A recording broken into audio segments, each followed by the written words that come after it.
उड़ीसा मेरे लिए मतलब आपको बताऊं कि एक तरह से आध्यात्मिक सांस्कृतिक,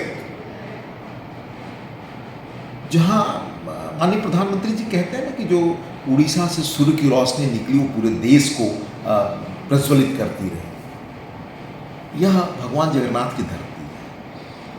यह जहाँ लिंगराज टेम्पल है, जहाँ के संत कवियों की परंपरा, जहाँ एक से एक बढ़कर फ्रीडम फाइटर्स हुए, और जो प्रदेश अपनी संस्कृति, अपनी पहचान, अपने गौरव को लगातार मजबूत करता रहा है, तो मेरे मन में उड़ीसा को, उड़ीसा की संस्कृति को, उड़ीसा की आध्यात्मिक परंपरा को लेकर बहुत सम्मान है।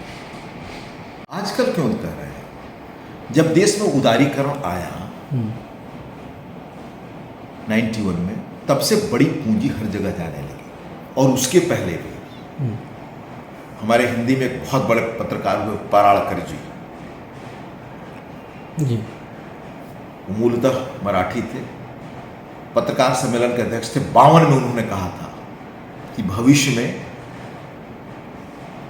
बड़े घराने आएंगे, अखबार बहुत सुंदर और आकर्षक बन जाएंगे, पर उनमें सत्व नहीं रहेगा। दरअसल सिर्फ अखबार को ही मत कहिए और व्यवस्था को, विचार के आधार पर, पहले समाज विचार से संचालित होता था, आज समाज विचारों से नहीं, कई जगह आप देखेंगे निजी स्वार्थ की प्रेरणा भी काम करती है। मैं देखता हूँ बहुत सारे कॉलेज में बहुत अच्छे टीचर्स हैं, पर बहुत सारे कॉलेजेस में बहुत सारे ऐसे लोग हैं जो बगैर पढ़ाए सरकारी तनख्वाह लेंगे। ऐसे लोग हैं या नहीं समाज में? हैं? आप देखिए देश में बड़े पैमाने पर महीने भर की खबर निकालें, हर राज्य में आपको मिलेगा कि बड़े पदों पर अधिकारी हैं, पर उनके घर से छापेमारी में करोड़ों और अरबों मिल रहा है।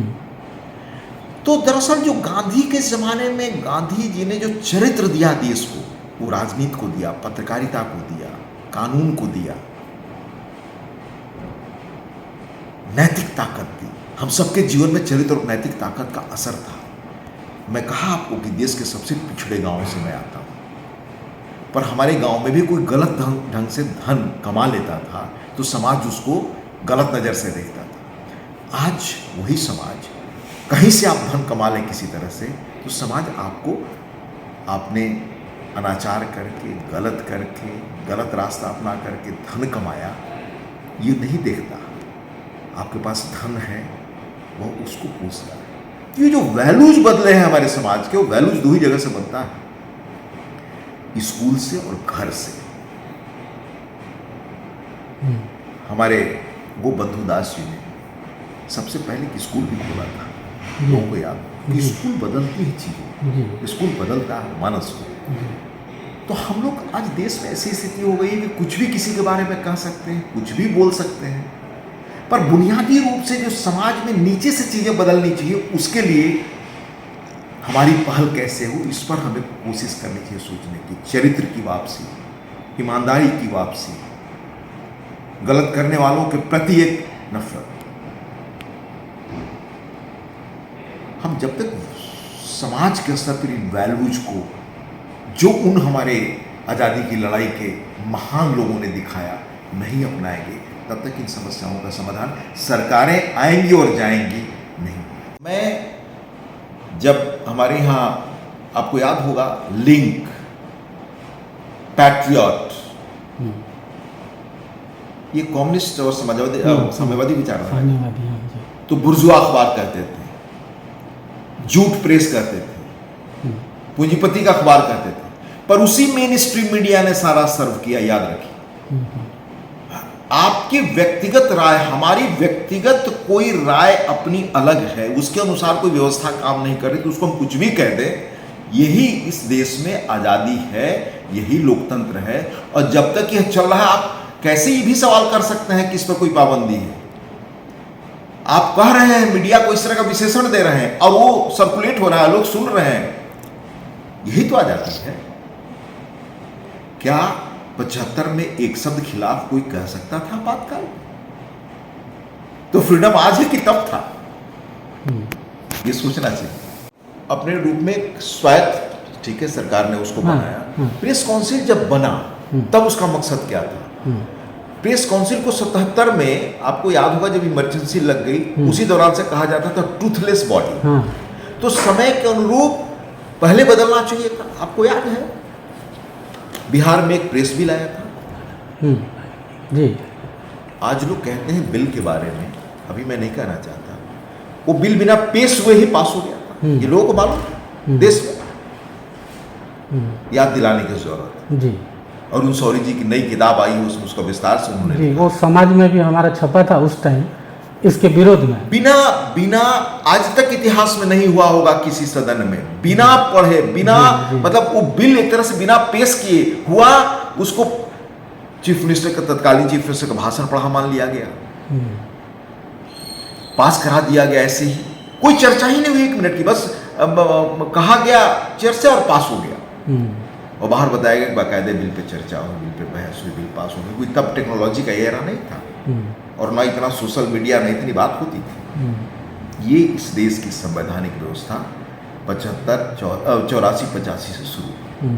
उन दिनों प्रेस काउंसिल को वही मोड़ थे जब से प्रेस काउंसिल को लेकर सब पर हमारे समाज में प्रेस में बहस होनी चाहिए थी, वो मोड़ था। पर कोई बहुत विलंब नहीं होता, जब भी हम चेतें, जब भी हमें कॉन्शसनेस आए इन बड़े सवालों को लेकर के, हमें एडिटर्स गिल्ड भी है, ये भी है, अंततः तो व्यवस्था में सबको बैठकर ही रास्ता निकालने। आप देखिए गांधी, शंकराचार्य, मैं इसी उड़ीसा और आंध्र के बॉर्डर में वो एक जिला है जहाँ के नागभूषण पटनायक रहने वाले थे, जो द ग्रेट नक्सल लीडर को फांसी सजा हुई थी। तो एक बार किसी सिलसिले में हम लोगों से गाँव मिलने गए, गुनुपुर उनके गाँव, वहाँ मुझे एक ट्राइबल मिले, वहाँ हिंदी बहुत लोग समझते नहीं, बूढ़े ट्राइबल। तो उन्होंने कहा कि इस गांव में गांधी आए थे। ये एक बहुत दिनों से आरोप चलता रहा कि जो भी सरकारी नियंत्रण में जहाँ भी जिसके मान लीजिए चैनल्स या जो भी माध्यम है वो सरकार की बात करते हैं, ये एक धारणा है। प्राइवेट चैनलों पर किस काम को है किसी का? बहुत सारे चैनल है जो बहुत खिलाफ ही बोल रहे हैं हर जगह। मैंने कहा कि इस देश में अब किसी एक की सरकार नहीं रहेगी, अलग अलग राज्यों में अलग अलग सबकी सरकार है। कितने टीवी चैनलों पे कार्रवाई हुई, आप बताएं ये घटना मुझे। तो खूब खिलाफ लिखा जा रहा है, खूब खिलाफ, मतलब इतना खिलाफ कि शायद उन दिनों भी इतना कहने में लोगों को परेशानी होती होगी, क्योंकि मैं पत्रकारिता में उन दिनों रहा हूं और देखा हूं कि क्या लिखा और कहा जाता था। पर आज लिखा जाता और कहा जाता है, कहाँ इतनी चीजें हुई है जरा हमें कोई बताए। हाँ, इस देश का एक प्रभावी अंग्रेजी तबका है, एलिट क्लास, जब उसका महत्व खत्म होता है तो हर तरह के वो प्रचार करने में सक्षम है, वो कर सकता है। आप अखबार में कुछ भी छापते हैं तो आज कानून है, आपके खिलाफ लोग मानहानि का मुकदमा कर सकते हैं। सोशल मीडिया में आप कोई कानून लागू है? कोई कुछ भी किसी के बारे में कह देता है बिना आधार के, पर वो है। तो इन सारी चीजों के बारे में जो नई मीडिया आई है और ये सारी चीजें, इस पर एक बहस होनी चाहिए पूरे समाज और देश में, और एक रास्ता निकालने की कोशिश की जानी चाहिए। बहुत सारी चीज़ें बहुत लोग कहते हैं, उस पर मैं निजी राय क्या दूँ, पर मैं एक चीज़ आपसे कहता हूँ, इमरजेंसी में जब आपातकाल लगा, कितने अखबार खड़े हुए खिलाफ, एक कुलदीप नैयर को छोड़ करके कितने लोग जेल गए। जब आपातकाल हटा तो हमारे जो सूचना प्रसारण मंत्री बने लालकृष्ण आडवाणी, उन्होंने कहा, बड़ा फेमस कोट है, हाँ फेमस कोट है जी, कि क्या मीडिया को क्रॉल करने के लिए कहा गया, वो बेंड कर गया, कोई आवाज नहीं उठी। ये वही मुल्क है। आज कितने खिलाफ में आवाजें, सारे सरकार को, मैंने कोई एक पक्ष नहीं है, अगर केंद्र में एक सरकार है तो सारे राज्यों में अलग अलग सरकार है। आप घूमकर देख लीजिए कि हर जगह लोग अपनी राय खुले रूप से खिलाफ में लिख रहे हैं, और ऐसी चीजें लिख रहे हैं जो आधारहीन भी हैं। मैं अनेक प्रदेशों का गिना सकता हूं, मेरा अनुभव। कहां एक घटना आप बताएं ऐसी हुई, आप बताएं। तो हमारे समाज में कुछ भी कह सकने की प्रवृत्ति है, लोकतंत्र है, पूरी ताकत से बिहार में लागू किया। आप देखेंगे उसके लागू करने के बाद जो समाज के सबसे कमजोर तबके हैं, उनके जीवन में कितना बड़ा परिवर्तन आया है। उनकी स्थिति बढ़ी, उनके बच्चे पढ़ रहे हैं, उनके घरों में खुशहाली लौटी है। पर आप जानते हैं कि कानून बनाने के बाद भी इंसान की प्रवृत्ति ऐसी होती है। अब जैसे हत्या रोकने का कानून है, डर है, पर हत्याएं उसे रुक नहीं रही। तो हमेशा जो उस कानून को और प्रभावी होने के तौर तरीके हो सकते हैं वो बिहार सरकार अपना रही है बहुत साहस के साथ। और आप याद रखिए कि कोई और देश में यह साहसपूर्ण कदम अपनाने के लिए एक तरह से पहल करता नहीं दिख रहा, क्योंकि उससे आय बहुत होती है। जी जी जी। और बिहार जैसे राज्य में नीतीश जी ने करके एक रास्ता पूरे देश और दुनिया को दिखाया जो नशे से मुक्त होना चाहता है। आप देखें आज पंजाब से लेकर देश के दूसरे हिस्सों में जो सिर्फ शराब ही नहीं, बाकी नशों से जो हमारे युवक और जो विदेशों से आ रहे हैं उसे हमारी युवा पीढ़ी को प्रभावित करने और उसके माने नशे के जाल में उनको डालने की जो प्रवृत्ति बढ़ रही है, उस पर अगर अंकुश नहीं लगा तो मुल्क कहाँ जाएगा। इसलिए बिहार के इस सक्सेस को, इस साहस को, नीतीश जी से इस कार्य को पूरा देश कैसे अपनाए, इस पर पहल होना चाहिए, इस पर मानस बनना चाहिए। भक्त चरण दास आज भी यहाँ होंगे और सक्रिय होंगे, आप उनसे तस्दीक कर सकते हैं। मेरा गांव कलाहंडी में है। तो वहाँ जाकर उन चीज़ों में और जितने उन्होंने भारत यात्रा के ट्रस्ट बनाए उन पर बहुत कुप्रचार हुआ उन दिनों की वो ट्रस्ट उनकी निजी, एक ट्रस्ट में अपने घर के किसी व्यक्ति को नहीं रखा। जब तक जीवित रहे राजनीति में अपने बेटे और किसी को आने नहीं दिया। जी। तो जो व्यक्ति जीवन भर समाजवाद का, समता का आदर्श जिया, विचार जिया, जीवन में अपनाया, तो उनका गहरा असर स्वाभाविक था होना। वह जयप्रकाश जी के सबसे करीब के लोगों में थे और जयप्रकाश आंदोलन में वह तब शरीक हुए जब कांग्रेस में बड़े पद पर थे।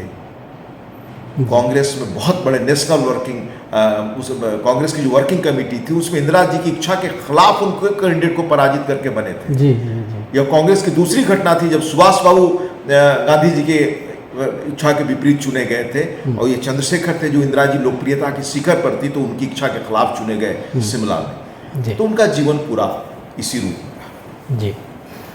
बीते कुछ वर्षों से देखा जा रहा है कि संसद में जिस ढंग से विचार विमर्श होना चाहिए वो नहीं हो रहा है। सरकारी पक्ष विपक्ष की बात को सुनने के भी राजी नहीं। क्या आपको नहीं लगता कि ये अलोकतांत्रिक आचरण है और लोकतंत्र का अपमान है? दरअसल मैं जिस पद पर हूँ, पद पर रहते हुए मैं इन चीज़ों पर टिप्पणी इस रूप में नहीं कर सकता कि मेरा काम है सदन का संचालन। अच्छी बहस हो, ये सरकार पक्ष विपक्ष सबको मिलकर करने का, उनके आपसी समझ का यह की देन है। वे जब अच्छे बहस करते हैं तो आज भी आप देखे होंगे कि राज्यसभा की बहस बड़ी उच्च स्तर की होती है, अच्छी बहस होता। यह दुर्भाग्य है कि आज सिर्फ संसद में नहीं, विधानसभाओं की भी स्थिति देखिए कि हम अच्छी तरह बहस नहीं कर पा रहे हैं। संसद या विधानमंडल ये लोकतंत्र के मंदिर हैं जहां देश की नियति तय होती है। इन जगहों पर अच्छी तरह विचार विमर्श नहीं होगा तो समाज किधर जाएगा हम नहीं जानते। और आज दुनिया तेजी से बदल रही है, टेक्नोलॉजी जितनी तेजी से दुनिया को बदल रही है यह कल्पना अप्रत्याशित है।